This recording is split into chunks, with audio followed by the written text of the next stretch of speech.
Derrière le volant, présenté par IC Pneus, vos spécialistes en pneus et mécanique. Cette semaine, notre invité peut changer de voix. Voix avec un X ou un E? Avec les deux. Cette semaine, Jacques Deshaies est derrière le volant d'un véhicule de police. Est-ce qu'on peut faire des remises volontaires de son véhicule? On parle de roues, de mag, de cap de roue, d'enjoliveur, etc. Et découvrez notre invité de la semaine qui a beaucoup de voix. Hey, je reconnais la porte à Trois-Rivières. Oui, je reconnais. Bienvenue à Derrière le volant. Notre invité cette semaine, le comédien et humoriste François Maranda. Oh mon Dieu, on se croirait dans Star Wars. Ouais, je suis rendu. Hein, ça va vite, on est déjà rendu. Mais c'est la plus belle entrée de la saison. Dépose ça, tu vas blesser quelqu'un. Oui, effectivement. Donnez ça à quelqu'un qui a pas de char. Parfait. Bienvenue à l'émission. Hey, c'est un plaisir. Merci de m'accueillir. Vous êtes très Ça me gentil. fait plaisir. Grand plaisir. Ça me fait Merci à toi. Plaisir. Oui, c'est magnifique. T'aimes les voitures? Écoute, moyen, correct, OK. mais je sais apprécier les belles voitures. J'aime beaucoup les nouvelles technologies. En fait, je suis très intéressé aux innovations technologiques. Moi, je suis allé dans un voyage il n'y a pas si longtemps, dans le coin de Calgary, OK? Plus précisément à Edmonton, où j'ai visité un centre de recherche.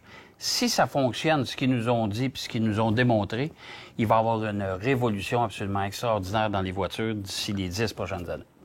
Tu vois? Alors, Pierre Fitzgibbon va se dire, tabarnouche avec mon électrique, je pensais, soit j'étais à la bonne affaire, ou j'étais pas à la bonne affaire.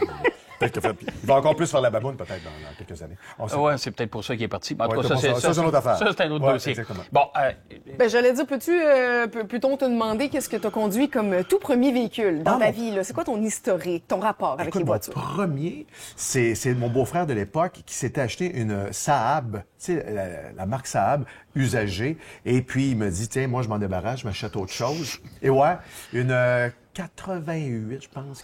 Saab 988. Ouais, On l'a vert trouvé, ouais. foncé. Puis après, t'es allé vers quoi? C'était quoi les autres? Géométro. J'ai acheté le Géométro. Ouais, puis écoute, j'ai commencé ma vie, là, de jeune adulte. Puis là, je voulais avoir ma voiture. Et tout ça manuel, hein, évidemment. Ouais, parce que ouais. moi, j'aimais conduire manuel. J'avais appris à conduire comme ça. Et la Géométro grise, 97, 98 dans ce coin-là. Et puis ça, c'est un petit véhicule que j'ai aimé beaucoup. Puis je l'ai gardé vraiment longtemps, là. Je l'ai battu, comme on dit, hein, Ouais. c'est ça l'expression. Je l'ai battu. Puis ce que je veux dire, des fois, je la battais vraiment. Je me défoulais dedans pour plein de raisons. Puis c'est ça. Je me souviens encore que je mettais dans le pare-soleil mes CD. Hein, CD qui est une autre époque. Hey, c'est dans le pare-soleil. Le Ben pare-soleil, oui, on là. rentrait ça là. Ben Exactement, j'avais mon... Si je vous parle que j'ai connu les cassettes 8 pistes, ça veut dire que moi, j'étais un dinosaure pour Ah pas ouais, à là, peu près. non. là. Ouais, 8 pistes, pour nous autres, c'est non. Non. C'est non. J'imagine que tu gageais sur les... Il y avait 8 pistes aux chevaux, au Blue Bonnet, ça, je me souviens. Non, mais 8 pistes... Non, mais oui, 8 pistes, on avait des... Oui, à la maison, il y avait un player. grosse cassette, là? Ouais, les grosses cassettes. Tac, tac, tac, tac. Oui, exactement. Oui, exactement. Et si t'aimais juste la dernière tourne, il fallait que tu fasses jouer toutes les autres. C'est ça. Il y avait André Lejeune, je pense, là-dessus. Oui, On faisait oui, jouer c'est des ça, affaires de exact. mes parents. Mais bref, il y a ça. Et après ça, Géométro, qu'est-ce que j'ai eu après? J'imagine que c'est ça la prochaine question. Oui. Vous voulez Si tu savoir? veux. OK, on est rendu là. J'ai eu une Mazda 3. Une Mazda 3 qui était orange. Et c'est plus la couleur qui est questionnable que le modèle et la sorte. Mais ouais, c'est ça. Mazda 3, j'ai aimé ça jusqu'à temps que c'était un moment donné, je roulais, j'étais en direction de Gatineau. Et je vois quelque chose dans mon rétroviseur. Je dis, oh mon Dieu, quelle roche que j'ai poignée là, ça n'a aucun sens. Le check engine allume, tout allume. Et finalement, pour apprendre, une fois que la voiture arrête tout en fumée et quasiment en flamme, que c'était le timing belt. Oui. Que lâcher. On apprend que ça existe, ça, quand ça nous arrive. Ouais. Ça veut Faut dire pas que une timing ton, belt. Ah, ok, ton ok. moteur venait ça. de mourir. Ouais. Et c'est exactement le moteur, tout a fusionné. C'est là que c'est impressionnant à voir comment ça coûte cher. On va aller faire une pause, OK? Puis on va continuer avec la saga de... Ben exactement. Et comme dirait Richard La Tendresse, eh bien, c'est la consternation en direct du plateau, là, de derrière le volant. Alors, c'est parti. Merci beaucoup à vous deux. Après la pause, on poursuit la discussion sur l'historique des voitures de François Maranda. Je vais quitter le concessionnaire. Alors, c'est comme ça que ça s'est fait. Et on démêle le vocabulaire du monde des roues. De la jante, de la roue, du mag, du cap de roue, de l'enjoliveur. Démêle-moi ça un peu, là. Démêle ça, Fred. On roule vers la pause et on revient dans 2 minutes. Un pneu conçu pour nos hivers rigoureux. Le Ice Contact Extrême de Continental. Une adhérence fantastique sur la glace, les routes boueuses et enneigées. Le Ice Contact Extrême de Continental. Disponible chez vos spécialistes Ici Pneus, Pneus Select et Pneus Chartrand. C'est la période de l'année où, parfois, en changeant de pneus, on peut peut-être passer à la roue, parce que dans les pneus, ben, ça tient sur les roues. Mais avant de parler de tous les détails dans cet univers de la jante, de la roue, du mag, du cap de roue, de l'enjoliveur, démêle-moi ça un peu, là. Démêle ça, Fred. Ce que tu tiens, c'est un enjoliveur. Oui. Comme il est appelé cap de roue cap ici au de Québec. roue. Ouais. Qui vient, on va dire, caper ta roue en acier conventionnelle qui est un peu moins belle. Donc, on va mettre un petit bout de plastique pour essayer d'embellir la roue là, un peu. Là. Puis on en voit beaucoup, des fois, ça tombe facilement. Ouais. Surtout l'hiver, là, dans la glace, les roches. Ben, c'est juste clippé, hein. Il n'y a pas vissé ni rien. C'est Donc, capé, ouais. Donc, on est mieux d'y aller avec des roues. Mais là aussi, on parle de mag des fois. Oui, mag, roue en alliage à base d'aluminium. Maintenant, mag vient de l'époque de cette création qui était en magnésium à l'époque. Ça fait peur, ce mot-là, magnésium. Oui, mais on utilise mag encore. C'est quand même bien. Je veux dire, on se comprend, mais c'est plus à base de magnésium comme à l'époque, mais ça vient de 60-70 ans là, lorsque ça a été créé. Là. Donc là, c'est quoi maintenant? Aluminium. Aluminium, OK. C'est un alliage à l'aluminium. Ouais. Est-ce que c'est disponible, les roues, les jantes en aluminium, sur tous les modèles de voitures? Genre d'aluminium, oui. Toutes les voitures peuvent avoir ce type-là. Camionnette, VUS? Oui, ça fait attention aux capacités de charge, on en parlera. Et vois-tu, la jante en acier, par contre, n'est pas applicable à toutes les voitures. Ça, il faut s'informer.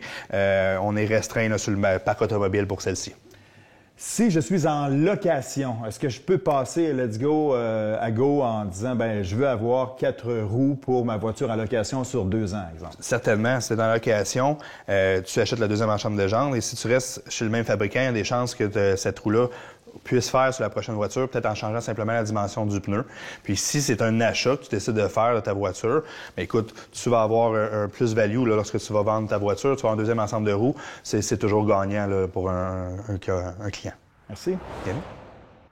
On est de retour avec notre invité. Moi, je te laisse. Hey, c'est la seule place où je peux parler au cellulaire au volant sans me faire pogner. Alors, j'en profite. Parfait. J'adore faire l'historique des voitures de nos invités parce que chaque voiture mène à une anecdote, souvent croustillante. c'est vrai, ça. Et là, tu as une anecdote avec une Porsche. Ouais. Surtout la façon dont tu t'en es débarrassé. Ouais, ben, en fait, c'est une Porsche Cayenne qui appartenait à mon frère. Fait que visiblement, il avait plus de sous que moi. Et puis, lui, il me l'a comme légué. En fait, je l'ai racheté. Et ça a duré, il me semble, 3 semaines. Parce que est arrivée vite une réparation qui était juste un phare à remplacer. Et quand ils m'ont amené la facture, puis que c'était un phare spécialisé, puis ça coûtait 350 $ juste un phare, j'ai fait, T'as compris écoute, dans je quoi- ne suis pas de cette ligue. Alors, je vais tout simplement remettre les clés et je vais quitter le concessionnaire. Alors, c'est comme ça que ça s'est fait. OK. Fait que oui. La Porsche n'a été que de passage dans ta vie. Elle ne fait que Clairement. passer. Oui, ça. C'était tout. J'aime beaucoup ces imitations. Ses voix. Ses Change voix. de voix. Ses voix. Et je change de voix tout le temps. Ça, oui, c'est un problème. Voilà. Autre voiture, après ça, Genesis, mais à l'époque où c'était une Hyundai Genesis. Oui, on dit Hyundai ou Hyundai. Hein? Moi, j'ai travaillé au Saguenay à la radio. Ils disaient toujours Hyundai, mais je ne sais pas si c'est Hyundai. Bon, je sais pas. Hyundai. Moi, à Tout est Trois-Rivières, bon. on dit des poteaux, puis à Québec, ils disent des poteaux. Ah, hein, tout le monde. Hein? Le monde! Non, mais... c'est vrai. ouais, c'est ça pour dire que... oui, c'est ça. J'ai eu une Hyundai Genesis. Ça, que j'ai beaucoup aimé parce que c'était un modèle, très beau modèle, sérieusement. Oh, là. ouais, tout à fait. La Hyundai Genesis, Ouais, ouais. grise, argentée, silver, là. Puis, écoute, je me sentais beau à l'époque. Je me sentais beau. J'ai déjà été beau, imagine-toi. Je me sentais Ah, Ça veut c'est pas des beaux dire- souvenirs qu'on se rappelle, là. Oh, oui. Les beaux Oh, souvenirs. c'est carré. Ouais, parfait. Oh, Wow. mon Dieu Seigneur. C'était des beaux souvenirs, ça. Mais là, tu es rendu dans l'électrique. C'est ce que j'ai compris Oui, de nos discussions. Là. exact. Qu'est-ce Ouais. que tu conduis en ce moment? Là, c'est une Kia Soul EV 2017 que j'ai acheté usagé. J'ai osé acheter usagé. C'était le seul modèle disponible, d'ailleurs, usagé dans ce concessionnaire-là. Et puis, 180 km d'autonomie, mais pour moi, là, c'est assez. En Plein de ville, monde m'a dit- surtout? T'es là, en ville tout le je suis en temps, c'est ville, ça? Je suis en ville. Clairement, t'es un excuse- gars- hey, j'ai complètement Vas-y. oublié un modèle, excuse-moi. Vas-y. J'ai déjà eu une Smart. T'as eu ça? J'ai eu ça! J'ai eu une Smart.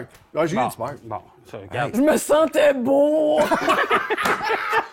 Mais petit. C'est ça. Mais petit, Mais oui, ça, c'est petit, sûr, mais c'est sûr. puis mon neveu me disait toujours, hey, ta crotte d'autobus. Il disait que j'avais Ta une crotte crotte d'autobus. d'autobus, Ouais, j'avais une crotte j'aime d'autobus. ça. Alors, on l'appelait la J'aime ça. crotte d'autobus. Bon, ça, Ben- ça, c'est bon. Clairement, t'es un gars d'esthétisme et de gadgets. Ouais. C'est ce qu'on comprend. C'est ce que- Mais on va aller tester voir si tu es un peu un gars de feeling puis de conduite quand même. Alors, tu vois ce beau simulateur? Je t'y invite, on va tester tes compétences. Ben oui! Ah ouais. Ben écoute, alors ici, Paul Larocque, on s'en va tester en direct. Là. Allons-y. Ben écoute, on va. Ben oui, ben, je suis curieux d'essayer ça. Puis c'est juste là? C'est juste là. Je pensais que c'était une machine à voyager dans le temps, quelque chose que vous. OK, Ben, ça Ça ressemble à ça aussi. OK, c'est ça, ben, c'est ça. Restez avec nous pour découvrir les améliorations et changements sur le camion de Jacques. On a vraiment amélioré un paquet de choses. Et François Maranda trouvera la bonne voie pour vivre à fond sa performance dans notre simulateur.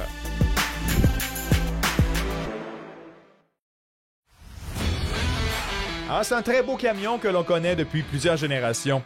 Il se transforme et s'adapte aux changements à travers le temps. Cette semaine, on vous présente un véhicule qui en est à sa 6e génération. Un véhicule qu'on a constamment amélioré et qui connaît encore beaucoup de succès. Vous en voyez beaucoup sur nos routes, particulièrement en noir avec les portes blanches. Vous savez de quoi je parle? Cette semaine, on vous présente l'essai du Ford Explorer 2025, la version ST.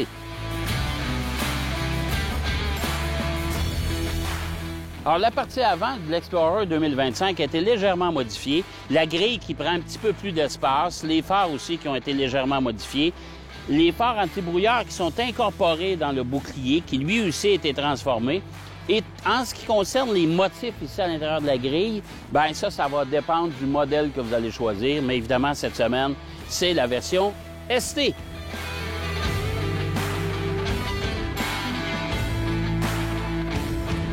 Pour la partie arrière, on a aussi retravaillé légèrement. C'est pas une transformation complète. On a ajouté ici une bande qui vient relier les feux arrière pour lui donner un petit peu plus de style, pour la différencier aussi des modèles antérieurs. À l'intérieur maintenant, ça c'est pas mal intéressant parce que le coffre est assez volumineux. On s'entend que c'est un 7 places, 2 sièges capitaine au centre, avec une pleine banquette à l'arrière qui se divise quand même en deux et avec contrôle électrique.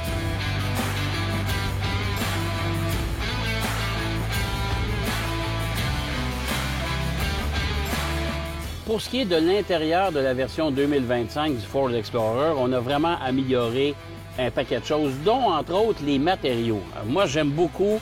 On a mélangé les tissus. On a enlevé les fameux plastiques durs là, qui n'étaient pas très, très jolis, puis qui donnent un aspect un peu bon marché du véhicule. Alors, on a rajouté les bandes d'aluminium. Ici, on voit il y a un peu de capitonnage. On a redessiné aussi le tableau de bord. Ça, je trouve ça très réussi. Et il y a beaucoup de rangements. Il y a un petit compartiment de rangement ici avec évidemment les ports USB. On a une charge de téléphone sans fil ici. Ça, c'est à portée de la main. On peut en mettre un autre à côté aussi. Ça, je trouve ça intelligent d'avoir justement donné un petit peu plus de rangement un peu partout pour déposer les petites choses, dont entre autres les fameux téléphones. Dans l'ensemble, je trouve ça très réussi et au risque de me répéter, Ford ont l'habitude d'améliorer leurs produits et c'est le cas pour le Ford Explorer 2025.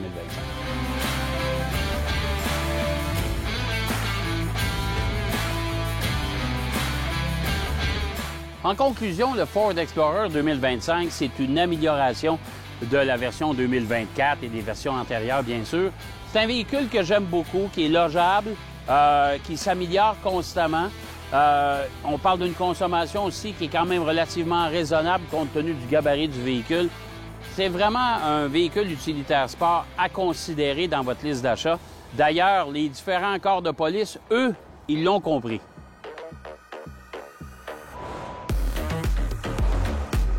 François Maranda a l'habitude de changer facilement de voie. Mais pour l'expérience simulateur, restera-t-il dans la bonne voie dans le circuit de course? Vas-tu crier de même tout le long? Oh! Oui! C'est même pas commencé. Je suis une fillette au volant. Je suis une fille. Mais c'est capoté. Là, c'est ta première expérience. Oui, écoute, j'ai... Oh, ah! Oui, je le confirme. OK. Je l'ai jamais fait. Mais écoute, sérieusement, c'est... Ah, OK, t'as peu. Là, je perds le contrôle. Ah, tu peux laisser les mains droites quand ça va droit. Une technique de base comme ça. Hey, je vais avoir chaud là-dedans. Là. Oh là là. Hey, je reconnais la porte à Trois-Rivières. Oui, je reconnais ça. Oui. Parce que moi, j'ai travaillé à Trois-Rivières, moi, Evelyne. Oh. Oui. OK. Hey, Et celle-là est serrée. Oui, bravo. Alors, dans la vie de tous les jours, là, es-tu un amateur de vitesse quand même? écoute, en go-kart, là, je l'ai fait une couple de fois, puis je me suis surpris à aimer ça, vraiment. Mais comme ici, là, j'ai une petite chienne des fois. Regarde, j'essaie de freiner, mais... OK, excuse-moi, là, Oui, tu disais, oui, j'aime quand même la vitesse. Mais mettons pas en go-kart, là, quand tu conduis. Quand je conduis, c'est quelqu'un qui a le pied lourd un peu? J'ai le... Oui, un peu, oui. Mais avec la petite famille, c'est sûr que là, j'exagère pas. Ouais, t'ajustes un peu ta conduite. Qu'est-ce qui t'énerve le plus quand t'es au volant? Ce qui m'énerve le plus au volant, c'est les gens qui pensent que les clignotants, c'est une option. Hein? Puis on n'est pas obligé de dire qu'on veut tourner à droite, puis là, t'attends après eux autres. Tu comprends-tu? Ça m'énerve. Ça, je peux pas croire.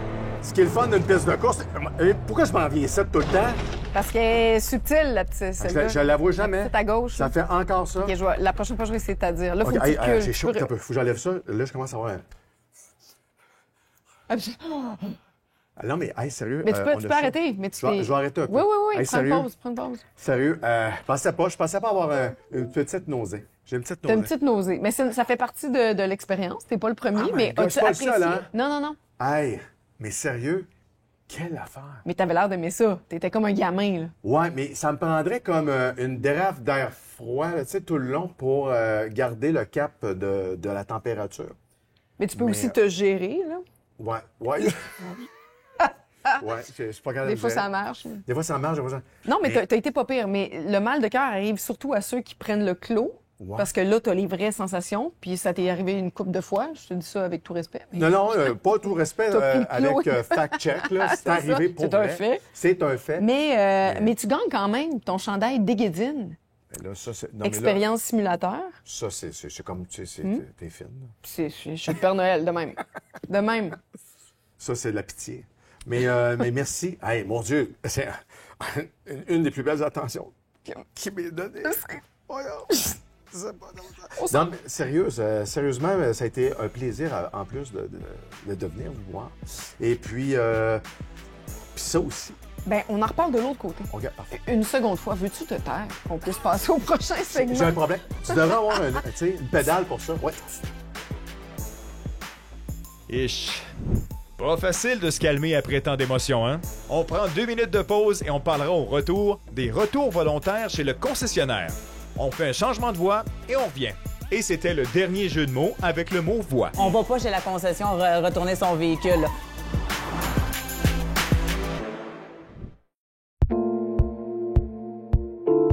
On consomme, la vie va vite. Dans le monde automobile, ça se peut que les paiements arrivent de plus en plus vite. Puis, tu as une décision à prendre à un moment donné. Tu te dis, ben écoute, je veux plus payer, je suis plus capable de payer. Puis, par toute conscience, tu arrives chez le concessionnaire, tu dis, ben voilà, ma voiture, je sais pas ce qui va se passer, mais je vous la redonne, je suis plus capable. Je suis à côté, là. Malheureusement, première des choses, Fred, on appelle ça une remise volontaire ou involontaire. C'est volontaire. Oui, que ce soit remise volontaire ou involontaire, ça a le même impact sur le dossier de crédit. C'est-à-dire que pendant 7 ans, ça va être là, ça va faire une grosse tâche et tu vas avoir de la difficulté à emprunter en première chance au crédit. Donc, c'est un pensée-y bien parce que pour les prochaines années, les taux d'intérêt avec lesquels tu vas faire affaire vont être plus élevés. Et même pour la première année, va être excessivement difficile parce que si tu veux te racheter un véhicule... Oui, bien, tu as besoin, par exemple, de ton véhicule, tu payes 900$ par mois.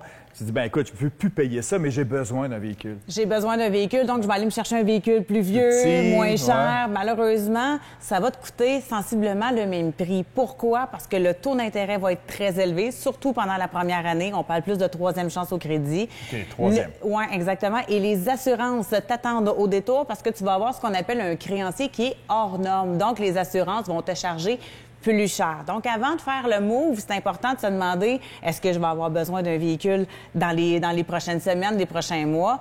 Parce que mais tu peux le faire. Oui, tu peux le faire. En fait, tu fais affaire avec la banque qui te finance. On va pas chez la concession retourner son véhicule. Il faut vraiment prendre une entente avec la banque et c'est eux qui vont envoyer un huissier à la maison chercher le dit véhicule. Bon, y a-t-il des solutions à court, moyen, long terme pour ça? Bien, c'est sûr que la meilleure solution, c'est peut-être de revoir son budget ou d'essayer de couper ailleurs, justement pour pas avoir un crédit qui est handicapé pour les prochaines années. Si on sait que cette situation-là, elle est temporaire, on peut téléphoner à la banque. Je le sais que c'est pas le fun des fois de téléphoner à la banque, on a peur de se faire chicaner. Exactement, mais on peut faire ce qu'on appelle des reports de paiement. Donc souvent, ça sera pas affiché sur les bureaux de crédit.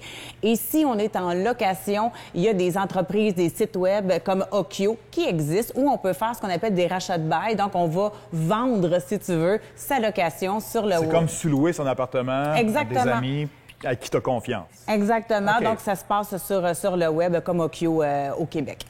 Merci. On est toujours avec François Maranda. Denis... Non, ici, Denis Lévesque, c'est Denis Lévesque. Alors, après la pause, on reçoit une dame monoparentale Cujat qui fait des villages de Noël en bâton de popsicle avec sa bouche. Et aussi une vache Holstein qui rote l'alphabet, hein, tous les jours pairs. Alors, excusez-moi. Alors, on dira un tour avec nos amis ici. C'est un plaisir de voir. Moi, le gros Jean comme devant. Non, mais j'ai une d'autres images, c'est juste pour ça. OK, parfait. Écoute, non, mais François, là, on voit que ça t'a stimulé, le simulateur. Oui, absolument. Hey, sérieux, c'est toute une expérience. Oui, hein? L'univers virtuel, là, sérieux, c'est de mieux en mieux. Si on se rappelle ce qu'on jouait sur les vieilles PlayStation, puis même avant ça. On a connu le joystick, là. Ouais. Tu crois-tu? Avant Commodore 64, même avant ça, le Atari. Atari. Le Summer Game où tu faisais... On se faisait des muscles, hein? C'est comme ça que je me suis fait un muscle, des muscles de ce bord-là, parce que ce bord-là, ça allait bien. Non, ce bord-là, ça allait très bien. On vous laisser dans cette discussion. Ah, mon Dieu, je sais pas quoi répondre. Mais, bon, OK. on peut parler de lui. On peut parler de lui. On n'a pas parlé encore. T'es plein d'affaires, là. Là, vous le trouvez bizarre, mais s'ils veulent te trouver bizarre ailleurs... Oui, ils peuvent me trouver bizarre partout. Entre autres sur les réseaux sociaux où je sévis beaucoup. Je fais toutes sortes de personnages. En show, j'ai des shows partout. Des dates, si vous voulez voir les dates, allez sur mon site François Maranda. Vous devriez trouver ça, François Maranda, comme ça se prononce, M-A-R-A-N-D-A, et point quelque chose. Ça sonne comme gomme, ça commence par C. Puis, sinon, moi, j'anime plein de choses. J'anime les corpos, je suis dans les événements privés par-dessus la tête. Donc, allez-y, appelez-moi. Appelez-moi le soir, respirez fort dans le téléphone. J'adore ça. Quand vous faites ça, j'adore ça. Moi, c'est mon moment préféré. J'aime ça avoir peur. Je te regarde par la fenêtre. Mais... Puis, écoute, il fait des spectacles même dans les RPA. Oui, ça, tu me disais que ça, c'est super le fun. J'adore ça. Les horaires sont flexibles. C'est dans l'après-midi. C'est toujours dans l'après-midi. C'est toujours tôt, c'est ça? C'est ça. Une heure de temps, faut que tu te mettes un petit peu dans l'ambiance. Mais j'écoute, tout en revol, le plafond lève, les perruques aussi. Mais c'est hot. Sérieusement, j'ai tellement de plaisir à faire ça. Toi, t'en as, mais eux, ils en ont-tu? Oui, ils l'ont. Ça rit. C'est surprenant parce que ces gens-là ont un sens d'humour assez développé. Écoute, ils en ont vu pire et plus. Et, tout à fait. Tu peux en donner autant qu'ils en demandent. Puis, non, c'est fou. Bon, alors, si vous savez où le rejoindre. Oui, vous savez comment le rejoindre. Hein? Mais y a-tu des projets au printemps? Il y a le 25 mars, j'ai une date comme ça. Pas le 25 mars, le 15 mars, je suis à Longueuil. Si les gens sont de la Rive-Sud, 15 mars, théâtre fait une place. Puis, qu'est-ce que tu disais? Excuse-moi. Non, c'est sûr, je voulais savoir ce que tu faisais en 2025. On a une date. On a une. Et souvent sur l'autoroute près de chez vous en train de pogner le clou. Merci d'être venu à l'émission. C'est fun de c'est un plaisir. Ah ouais. Merci. Tellement fort. Ouch. On se retrouve, ça, c'est bien. Ouais, c'est bien. Merci beaucoup. Merci à toi. Merci à à la maison aussi, merci beaucoup d'avoir été là. Et comme d'habitude, on vous souhaite une bonne semaine. Et on se revoit la semaine prochaine pour un autre épisode de Derrière le volant. Derrière le volant vous a été présenté par ICI Pneus, vos spécialistes en pneus et mécanique.